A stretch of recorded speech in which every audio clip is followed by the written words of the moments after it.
Hello, everybody. Welcome to this episode of Be the Wolf. Today, I am here with Dr. Zarya Rubin. She is a Harvard-educated physician. Fancy, fancy, fancy. She's a TEDx speaker, a burnout strategist, and she's dedicated to helping high-achieving women in midlife break free from chronic stress and overwhelm, otherwise known as burnout. We're going to dive into Zarya's story because it's more than just burnout, what makes her special. And I think we all learn the most through other people's stories. We get to see ourselves in their stories. And I think Dr. Zarya has a really relatable story for those of you out there who had a plan of what you were going to do with your life and you went after it. You did the steps and it didn't quite work out exactly how you thought it would work out, but what are you supposed to do? It was your plan. So we're going to dive into her story. But before we do that, Dr. Zarya, can you talk to me a little bit about what it is specifically that you do and why you are working with people on burnout these days? Sure. Well, first of all, thanks for having me on the show. I'm really excited to be here. And yeah, so I am a burnout strategist and expert and speaker primarily. I also have a women's community where we share and engage on burnout. I mostly give talks and workshops. I'm gearing up to give some more in person events and retreats in the future. I've also just started my own podcast. It is not officially launched yet, but it is called Outsmart Burnout right now. It is an Instagram live show that you can tune into every Friday around 10 or 11 a.m. Pacific, depending on the week. This week it's 10, usually it's 11, but yeah. So, and why do I do that? Well, essentially, I feel like burnout is one of those things. It's kind of like pornography in that you don't really know the definition, but you know it when you see it, or you know it when you feel it. That's a crazy analogy, but I just feel like it's so hard to pin down what is burnout. Am I burned out? Am I not burned out? I think most people think that they are not burned out, and yet they are willing to continue and persist in a situation that is really untenable and is not sustainable and is going to lead to serious mental and physical health consequences, either sooner or later. So I want to prevent that for women. I certainly went through that myself and Me dealt with too. the consequences. Yeah, the mental and physical consequences of that. And I just felt like there's not that much out there. There are definitely books and things written about burnout, but in terms of engaging in person, I feel like we need a little bit more support. And we're going to talk more about the actual burnout stuff on the back end after we talk about your story. But just a couple examples, a couple of symptoms. Can you throw a couple symptoms out there of how you might know that you're burnt out so that you will make sure to be like, oh, I need to listen to this whole episode and catch the information and the tips and the strategies that are going to be towards the end of the episode? Sure. So the burnout really consists of three hallmark symptoms or categories. The first one is fatigue or exhaustion. And it's not just like, "Oh, I'm tired," or "I didn't get enough sleep last night." It's a real like bone tiredness and this crushing sense of fatigue. And I just can't get out of bed in the morning. I don't want to get out of bed. No matter how much sleep I get, I'm still tired. There are some similarities with depression in terms of like you just can't do what you're supposed to do. Now in burnout, you kind of push through and you do the things and you get up and you make the kids lunches and you go to work, and but you're just basically going through the motions, and a vacation doesn't help, rest doesn't help. And I think that that's a real red flag for people. For me, it wasn't that I couldn't get out of bed, it was that I couldn't sleep. Mm. I would be so bone exhausted. I would hit the pillow and I would fall dead asleep. And then 4 hours later, I would wake up and just be like, my mind would not shut up. And I just couldn't. And so people would always ask me, Genea, how are you today? I'm great, but I'm tired. And I'm like so exhausted all the time. Yeah. And I mean that there can be different stages and different levels of cortisol, which is the stress hormone in your body. And when you have really high levels, it can be hard to shut that off. And Yeah. that's kind of the racing mind because cortisol and melatonin, which is the sleep hormone, exist in opposition, like on a seesaw. So when one's up, one's down, etc. So if your cortisol is really high and you're in this fight or flight stress running a marathon mode, your melatonin is not going to get high enough so that you can actually sleep properly. But then later on, when you really burn out and your adrenals are like, nah, then you just don't have the cortisol kick in the morning that we need to get out of bed. It's just kind of like your little alarm clock. So it's possible to be at both ends of the spectrum and still be burnt out. So I would say definitely like really crushing fatigue and exhaustion is number one. Number two is a little harder to quantify, and that is cynicism.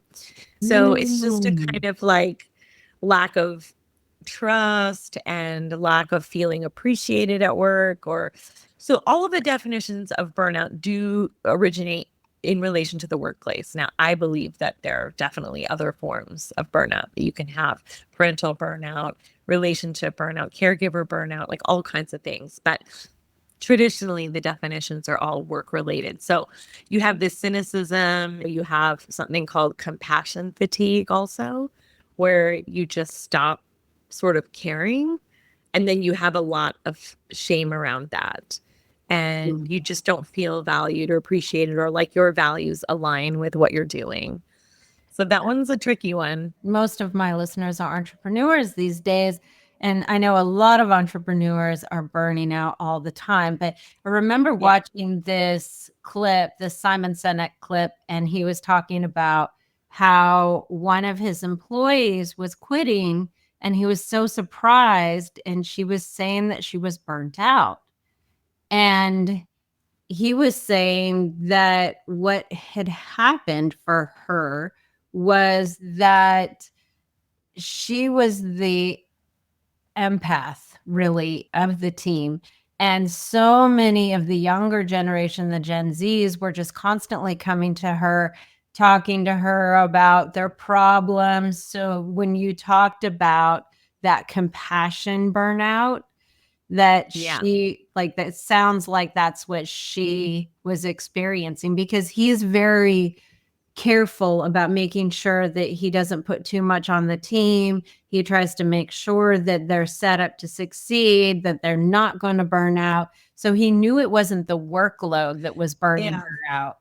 Yeah. I mean, it can be things like office politics as well, or if there's a lot of stress around that and backstabbing and you just like don't want to go to work every day because you're tired of it. That can be a component as well. But yeah, so I think so there's the exhaustion, there's the cynicism, and that's the sort of the quiet quitting also. And then in the last component is, and obviously burnout makes you not really be very productive and able to focus, able to concentrate. And there's a lot of irritability in all aspects of your life, at work and at home. And like when people ask you to do things, you're just like, I can't do anymore, and I can't do this anymore. And I had somebody tell me the other day that she was just found herself shouting, I can't do this anymore. And if you find yourself shouting into the void, I can't do this anymore, you're probably burnt out. Right. And so this is an important episode for entrepreneurs, obviously, because when you burn out, you create an environment for your team that is inconsistent. And when you're inconsistent, your team doesn't feel safe, which will subconsciously lead them to potentially burn out, because they're going to be like, oh, is she or he going to fly off the handle today? I can't handle this negative attitude anymore. So it's important to be able to recognize it in your staff, be able to recognize it in yourself, and So you are no stranger to burnout, but let's go back to you and your path to becoming a doctor. Oh boy, how much time do we have on this podcast? It's a long story. So I think that, like a lot of little girls, I dreamt of being a doctor when I was really tiny, around age 5.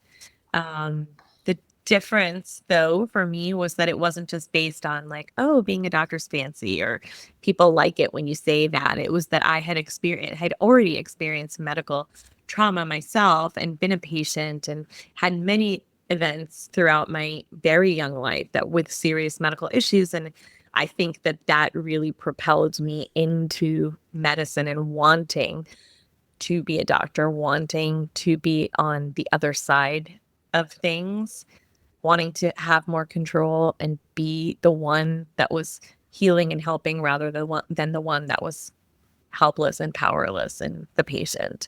And so I made that choice very young, probably without a lot of information. There were no doctors in my family.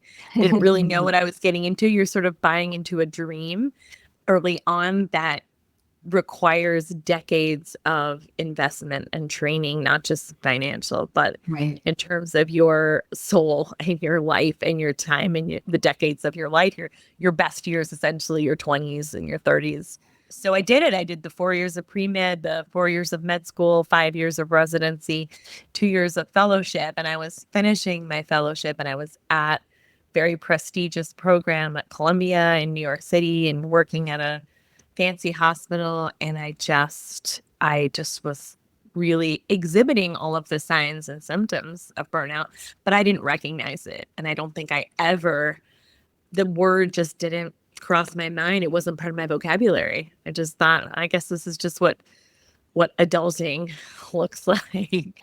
And that is a powerful thing when we're talking about medically trained people unable to recognize that they're burnt out. Yeah, because I think you're conditioned also to believe that you're superhuman as a doctor. You don't need sleep. You don't need to take breaks. I mean, the joke that I make in my TED talk is that I learned a medical factoid when I was in training that doctors don't pee. That because you somehow convince yourself that you you can't take a break and you just, there's no time and what you're doing. Yes, it's important, but if you don't take care of yourself, you can't take care of others. You can't take care of patients. It's pretty much as simple as that. But I think that we're just so conditioned to believe that we're superhuman that it's just failure is not an option.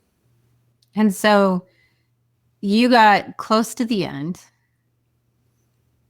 Yeah. Tell me what happened. Tell us what happened. There's this little thing called the wake up call. And I think that for many of us, it comes in one form or another. And unfortunately, it took something as significant as a huge wake up call that did come in the form of a phone call for me. And it was late at night. It was my best friend from medical school calling to tell me that her husband, who was the same age as I was, young, healthy, had collapsed while playing frisbee, and they had rushed him to the hospital and attempted to resuscitate him. And I was like, well, but he's fine, right? And she's like, no, he didn't make it. And I don't know that I physically dropped the phone or metaphorically dropped the phone, but I just remember at that moment the shock and the grief and my entire life kind of flashing before my eyes of, oh, wow, this is not a dress rehearsal. Like, this is it. And if this is all that there is, this is all that I get, I cannot keep doing this. I cannot keep living my life in this way. And something major has to change. And it sounds like that really is the moment you were having. Yeah. And I mean, I essentially had kind of been living my life on layaway in terms of medicine does set you up for that. And sort of taunts you with like, oh, well, medical school or pre-med's really hard, but then you're going to get into med school, or well, med school's really brutal, but then, you get into the residency you want, it's better. Oh, well, residency's so hard, but once you're practicing as a doctor, it's better. And it's really not better if it's not the right career for you. And I think that's where the empath component comes in as well. I was a very, very empathic person that identified overly with all of my patients.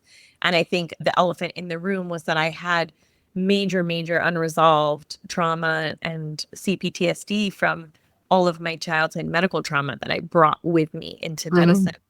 And that was never addressed. And I think that accelerated the path to burnout pretty rapidly. And it left me with this impossible decision with, I felt like there was no option. I couldn't stay and I couldn't leave, because who walks away from their dream job? Who suddenly decides after 20 years, like, oh, I'm not going to be a doctor? And what happens to my dad? And how do I jump off this cliff and hope that there's a parachute there? But I really just didn't really have an option. So before we go forward, you mentioned CPTSD and trauma. How much does that, first of all, can you tell everybody what CPTSD is? Sure. I think a lot of people don't know what. Yeah, a lot of people. So PTSD, or post-traumatic stress disorder, that results out of a traumatic situation. And there's a lot of different examples of that. I used to always think it was only in the military. And I was like, well, I didn't serve, so I don't have this. I'm fine. Yeah, it's a lot more complex than that. Or like significant abuse and things like that. And I thought, oh, that's not me. However, when you have events in your childhood that are continuous, that happen over and over and over, and that can be abuse, unfortunately. And for me, it was the medical stuff was ongoing, and it's complicated, but so that becomes something called complex PTSD, which is it starts in childhood and it has a long duration, and the impacts are pretty significant, and it's slightly different than regular PTSD. But we know that childhood trauma is a significant risk factor for burnout. I didn't know it at the time, but I know it now. And of course, it's a factor in people who are high achievers and workaholics. There's one study that said that it was 75% of people who were very high achievers had a history of trauma. Yeah. Well, it's crazy. And for a lot of people, like you had the medical trauma that's ongoing, consistent over and over and over again. And CPTSD could literally be your mom ignoring you day after day after day, or obviously physical abuse, any kind of emotional abuse, but it could be things like your mom forgetting to pick you up when you're 3 years old, 4 years old, things like that, consistently over and over again. So a lot of people don't realize that they have, or an alcoholic parent, things like that. People don't realize. I think people often minimize a lot of the things that we went through, or, oh, my childhood was great, it was fine. I'm a workaholic because it's my personality.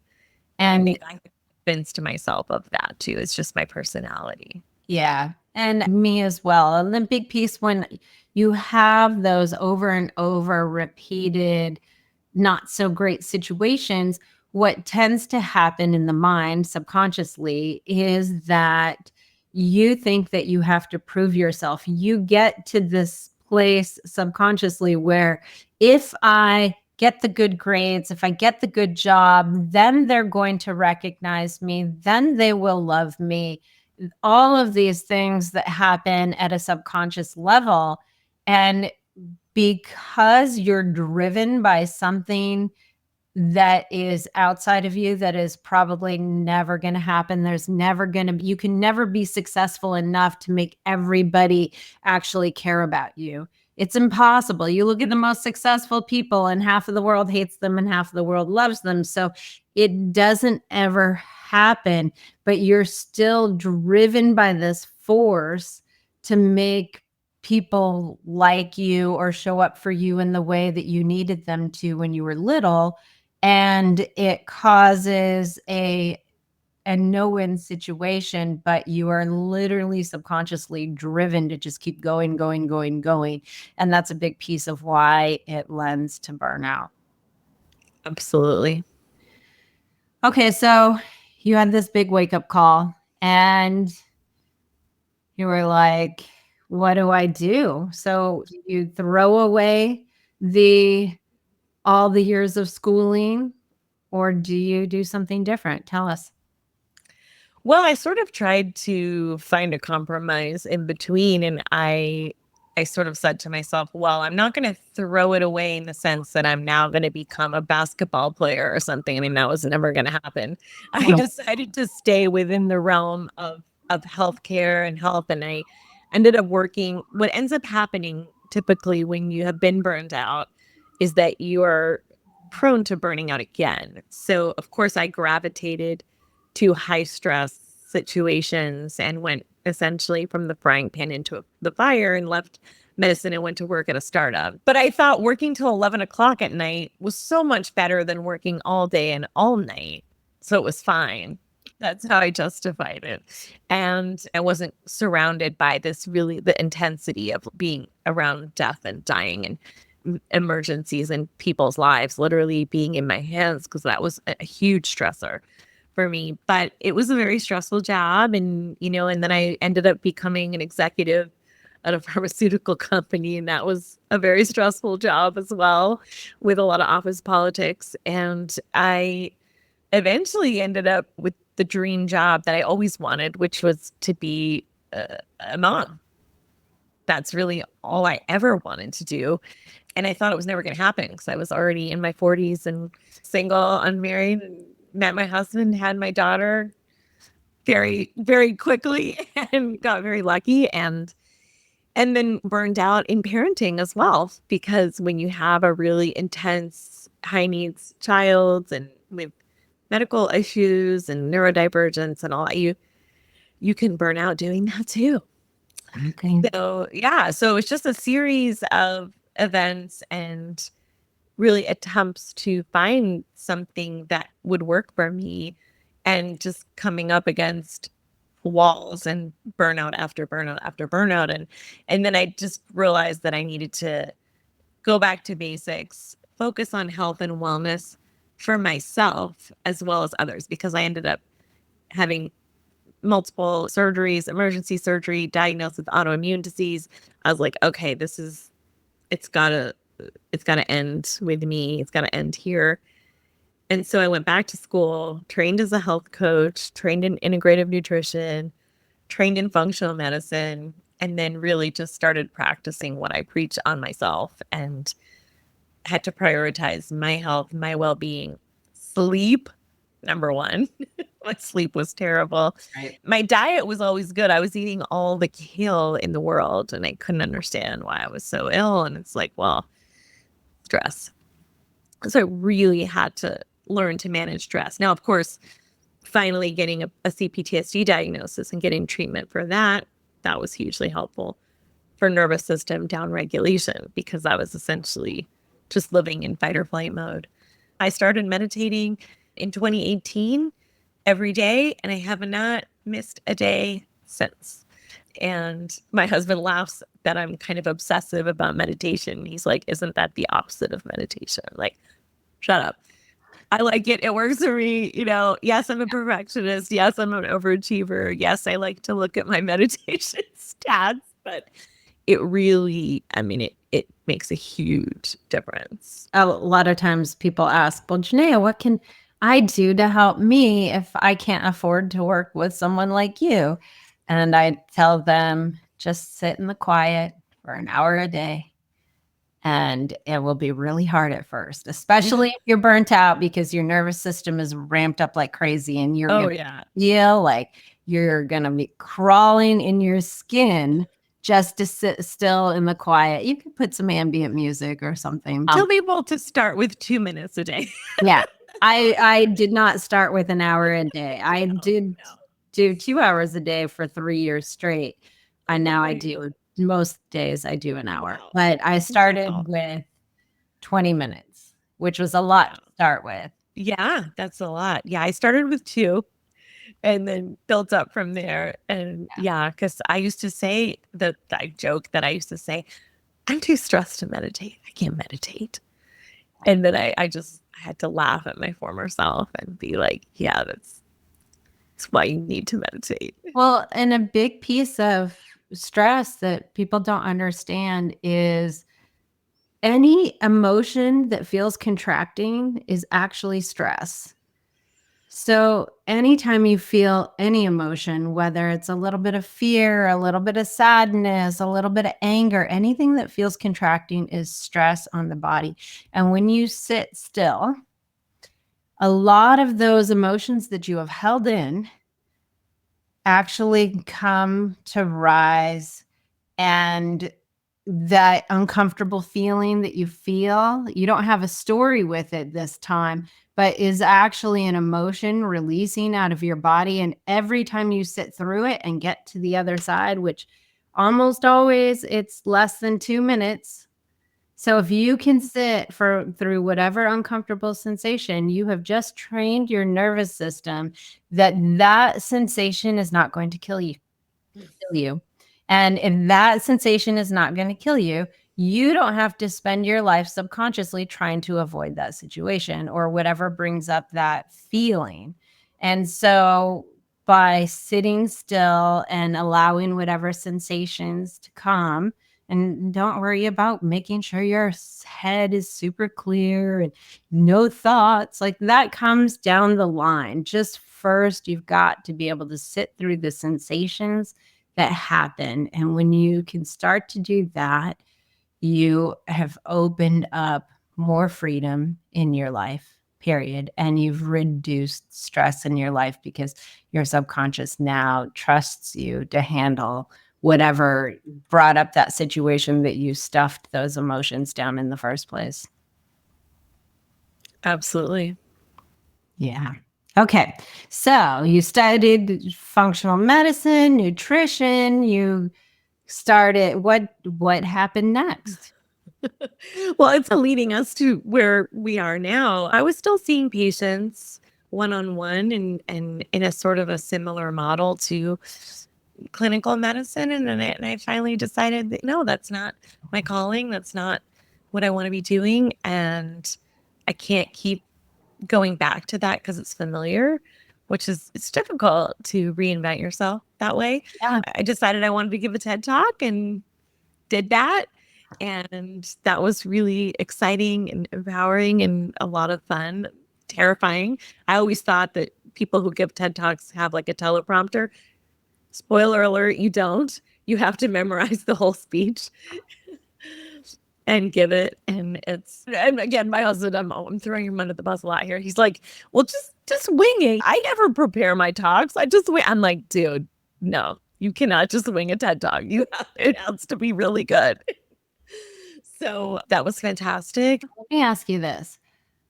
You had these times where you jumped to something familiar. So you were doing the functional medicine in that clinical way of regular doctoring. I mean, like, yes, it was different because functional medicine is Right. very different, but there's still the medicine component to it.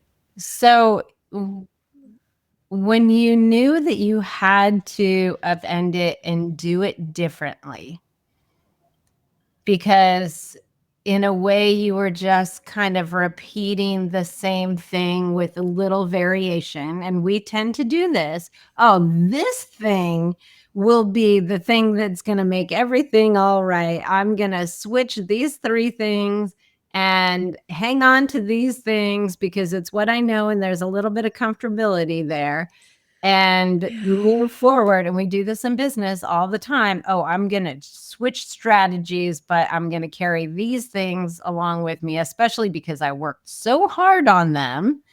And so that's such a piece of what you did where it's like, oh, I got this medical degree. I don't want to throw the baby out with the bathwater. And I'm going to pull this into the next thing that I do. And so when you got to this place where you realized you were repeating the same pattern and you knew that you had to do it differently, what this next stage, tell me about what was going on internally for you.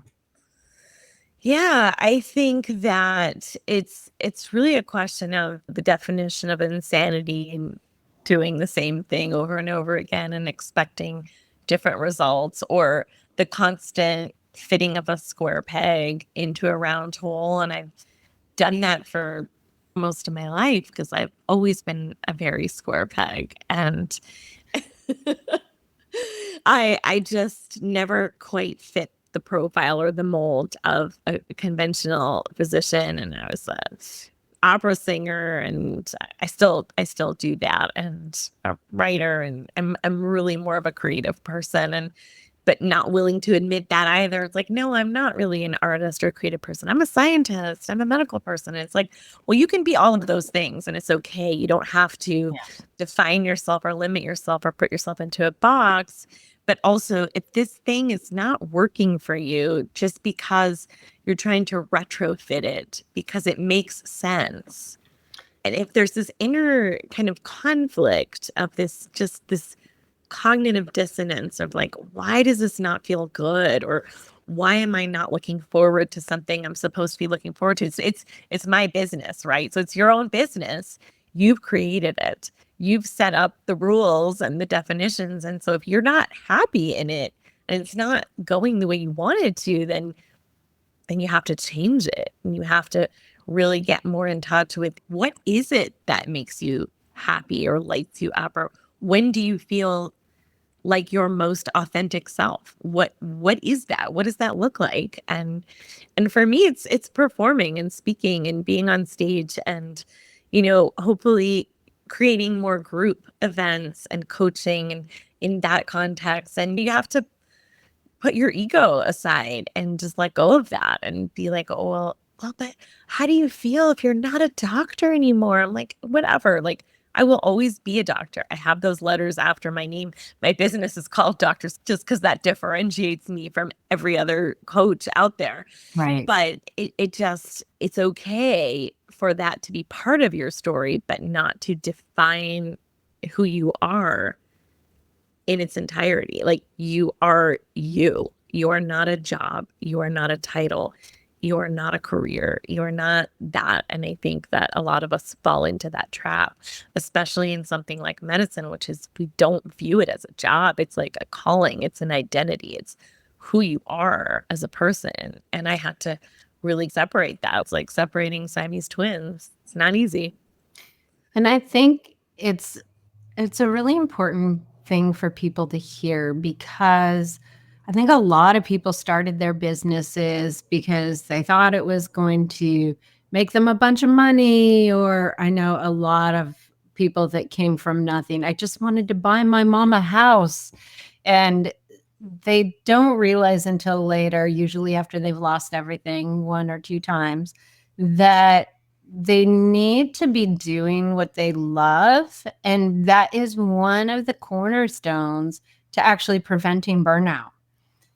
And of course, you want to deal with the things like the CPTSD and things like that, because even doing what you love, you'll have a harder time doing what you love because you'll be way looped into that. But I got to buy my mom a house kind of thing. Yeah. It just creates like these roadblocks that you don't need, that are these Right. sometimes almost insurmountable obstacles that if you just clear your path from them, Yeah. then it's going to be easier to walk it. Yeah, that's a big piece of why I work with people's subconscious mind, and we do a lot of shifting, advanced mental techniques, which as a side effect actually heals the CPTSD stuff, but also just makes it feel safe in your body to actually do what you love and build a business around what's meaningful and what's important to you. So talk to us about where we've landed now. Yeah. So, I mean, that's kind of where I am today. And mostly what I do is I speak on burnout. I'm giving a couple of talks this week on burnout, either in person or virtually, at retreats, at symposia, at meetings. And so this week I'm speaking to a bunch of women entrepreneurs about burnout. And then I'm giving a talk on political burnout Oh, that's a good on one. Saturday and what we can do to address that. And I admit that this is a tough one. I've worked hard on that talk and had to dig really deep because I'm also something of an activist myself and have worked on a lot of political campaigns over the years and have door knocked, have phone banked. I was one of the top phone bankers this past cycle. Before we go into some tips and addressing more about burnout, how do people get in touch with you? Yeah. So you can go to my website, which is www.drzarya, that's DRZARYA.com. And there you'll find my socials. I'm pretty active on Instagram. You can download your free burnout toolkit there. So it's like a little guide that's going to cover a lot of the things that we talk about. And then you'll also be able to get on the waiting list, on the VIP list for when I do launch my women's community, which is coming up this spring. And then my podcast is launching as well, the Outsmart Burnout podcast. You can find it on Instagram now, but very soon it's going to be on all the podcast platforms, on iTunes and Spotify and all that good stuff. And I'm always looking for interesting guests for the podcast. It's a guest interview format podcast. So yeah, I have a guest application that's on my Instagram if people are interested and want to share their story, either a burnout story or if something that they do relates to helping women with burnout, then I'm happy to chat with them. So yeah. Okay, so drzarya.com.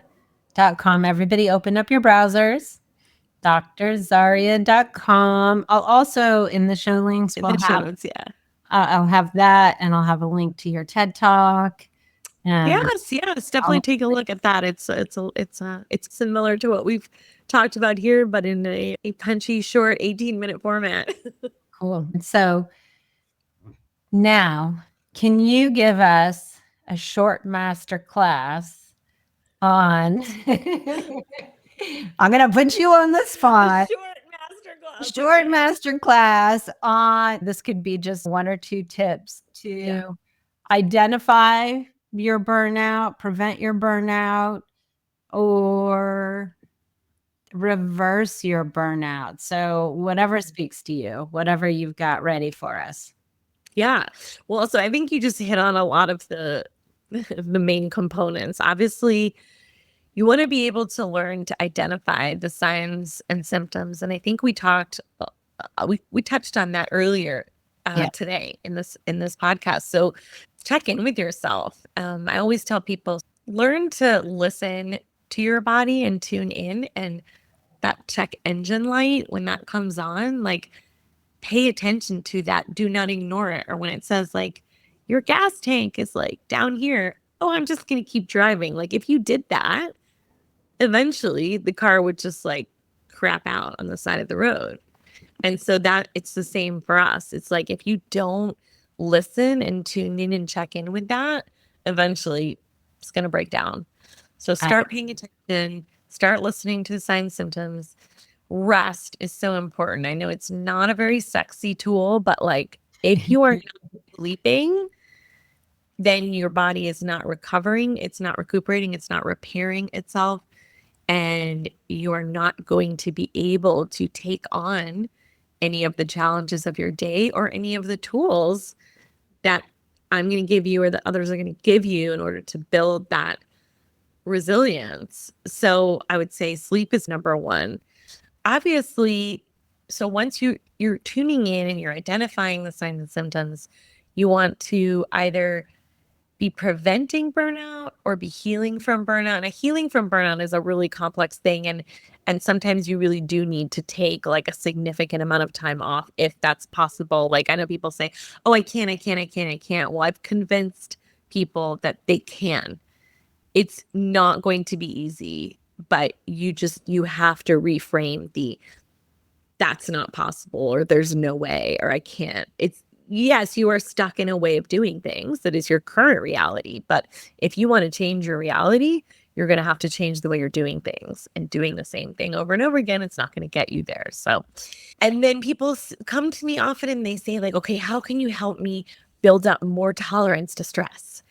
And I'm like, no, no, no, no. I'm going to actually do the opposite. I'm going to help you have less tolerance to stress because I want you to recognize it earlier and do something about it, and not let it get to that level where it's just impossible and unbearable. I think a lot of people do that. They're like, oh, I just need to tolerate more and more and more stress. That's our hustle culture society that is not working for us. Certainly not working for women, certainly not working for women in midlife. So I would say I want you more to build up some resilience and some tools that allow you to better regulate your nervous system so stress is not going to wreak havoc on your body. But I want you to be able to recognize that and just take it down a notch. So I teach a lot of breathing techniques with people, and we can do a quick one here if people Yeah, let's do it. a quick breathing technique. So it's a really simple one. It's called box breathing, and you may have heard of it. And you probably, there's like little widgets on your phone or computer app that you can get that help you visualize this kind of breathing technique. And it's really simple. It involves inhaling through your nose and exhaling through your mouth on counts of 4. So you're going to inhale for a count of 4 through your nose. 1, 2, 3, 4. Then you're going to hold your breath for a count of 4. 1, 2, 3, 4. Then you're going to exhale through your mouth on a count of 4. 2, 3, 4. Then you're going to hold for 4. 1, 2, 3, 4. And you're going to do it again. So it forms like a little box in your mind if you visualize inhale for 4, hold for 4, exhale for 4, hold for 4. And then you just repeat that cycle. You try to do it slowly, and you can visualize that little square. You can get one of those apps that has, often it'll have like a little lotus thing opening up and then a lotus thing closing down. It's opening up, it's closing down. And the reason why this works is because breathing is one of those functions that is both conscious and unconscious. So it's automatic. It's an autonomic function that obviously we breathe without thinking about it. It's how we stay alive. But you can also breathe consciously. And when you pay attention to your breath and you control it and regulate it, and you also hold your breath for times, that activates the parasympathetic nervous system, which is the rest and digest component of the nervous system, which is opposite of the fight or flight component, which is the sympathetic overdrive stress side of the nervous system. So we want to activate that. We want to actually, that's where we want to be living. We do not want to be living in the sympathetic. And unfortunately, oftentimes many of us are. And so these kinds of techniques, deep breathing, mindfulness, meditation, going for a walk outside, being in nature, cuddling a pet. I have a little dog here who's off camera, but all of those things help regulate the nervous system and bring us down into that more parasympathetic mode. And it really brings you into that place of being present with what's happening right now in this moment. When we are stressed, we are thinking about something that happened in the past that we don't want to happen again, or what might happen in the future that hasn't happened yet. So we're literally not in the present moment. Obviously, if you're being chased by a saber-toothed tiger, you're in the present moment and you're in fight and flight for an actual real reason. Right. That is perfectly fine. But generally speaking, most people are running when they're in stress. They're just thinking about the future or subconsciously thinking about the past. And so the box breathing brings you back into that present moment. Mm-hmm. I also want to share this, something I ask my clients a lot. Like, what is your gas tank? I love that you use the gas tank reference. Where is your gas tank at? So if you wake up in the morning, like, what is your gas tank at? It's like, oh, I feel like I'm in a half a tank. Well, if you drive, when do you usually go to the gas station? Do you wait till it's on empty, or do you fill up at a quarter tank. I mean, some people fill up at half a tank. So if you wake up in the morning and you feel like you're at a half a tank, you've got a limited amount of work or effort you can do before you hit that quarter tank mark where you need to go to the gas station. So go sit in nature, do some box breathing, do some resting, meditating, whatever it is. When you really begin to understand your gas tank, because we tend to run ourselves ragged, and then what we don't realize is on the back end of that, we wake up the next day, if we've run ourselves from half a tank all the way to empty, we wake up the next day with like maybe only a third of a tank, even though we got some rest. But if we stopped when we hit a quarter of a tank, we might wake up the next day with 3/4 of a tank. And by really starting to pay attention to that, you can get ahead almost. Yeah. And we subconsciously think that we have to keep going and we're going to end up doing more. But the reality is we end up doing less. Well, that brings us to my magic mantra that I teach everyone that I work with. And it's the crux of my TED Talk, which is my philosophy about how to avoid and address burnout. And that is do one thing less. It is 4 words. It's very simple. It's not that easy to do because people are convinced that they always have to do more. And that if I'm not doing more, if I'm doing less, I'm not getting stuff done, that's just going to stress me out more. No, you will be more efficient. You will prioritize what matters. You will get more done. So the analogy that I use is like, let's say you're clearing the table and you've got all of the dishes and you're piling the plates up and the cutlery, and then when you're carrying all the dishes and then you notice, oh, there's still 1 cup left on the table. What is your decision at that point? Are you going to, most people, perfectionists, overachievers, are going to pick up the cup and add it to the pile. And then what happens at that point? Everything falls. Everything falls. The dishes crash down. You got broken glass everywhere. So now you have to clean up. You got to sweep up the broken glass. You got to try not to cut yourself. You have to get new dishes, as opposed to if you just left that cup on the table, came back for a second trip, you would avoid a world of pain. And so that's what I try to teach people in the do one thing less method. It's so simple and it's so easy and everyone can do it. You can start using it today. You can look at your schedule and say, oh, I've got this meeting, this meeting, this meeting. Can one of them go? Can one of them be axed? Can one of them be an email instead? Or can it be delayed or, delete, delay, delegate, that whole philosophy? Just do I have to do all these things because I said I was going to do them? Or can I cross one off? I find myself doing this all the time. I'm like, do I really need to run around and go to this place and this place? And do I need groceries? I have enough groceries. I don't have to do it. Cross it off. Cross it off. All right, everybody. So remember drzarya.com. And for those of you who want a free guide to help grow your business and love doing it, you can grab that from me at bethewolfgift.com. So open up the browsers, drzarya.com and bethewolfgift.com. And one last question.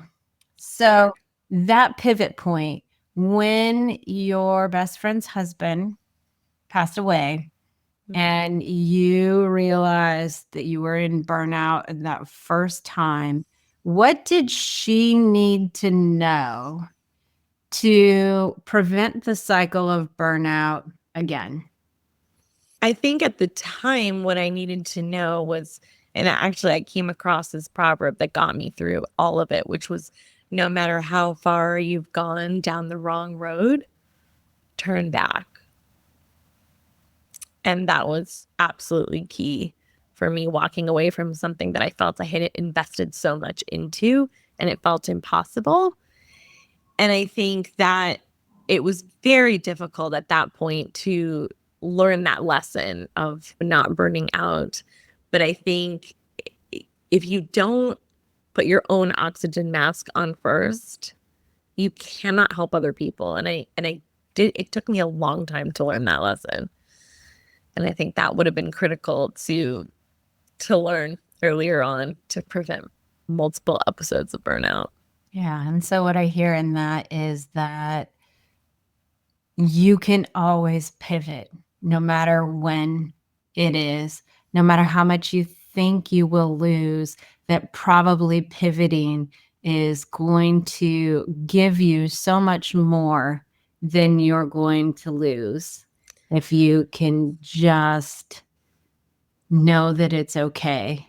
You think, I can't, I've invested so much. And it's like, well, if you're driving towards Alaska, you're never going to get to California. I mean, it's just, it's math. You're going in the wrong direction. So you got to turn around. Yeah. And I think a lot of times people think it's like you were there to get your medical degree and become a doctor, but you don't realize all the stuff that you gained by going through that process. And those are things that even if you walk away, you still take with you. And that, I think, is another thing. People don't realize that getting the college education taught you discipline, taught you tenacity, taught you so many other things, working with other people, understanding your limits, and all of these things that really give you a foundation to do whatever else that you want. And so those things can't be taken away from you if you pivot or turn down another path. Absolutely. All right, Dr. Zarya, thank you so much for sharing your story and your wisdom with us today. And remember, everybody, when you unleash the power of you, the non-burned out you, humanity evolves. We'll see you all next time on Be the Wolf. Bye, everyone.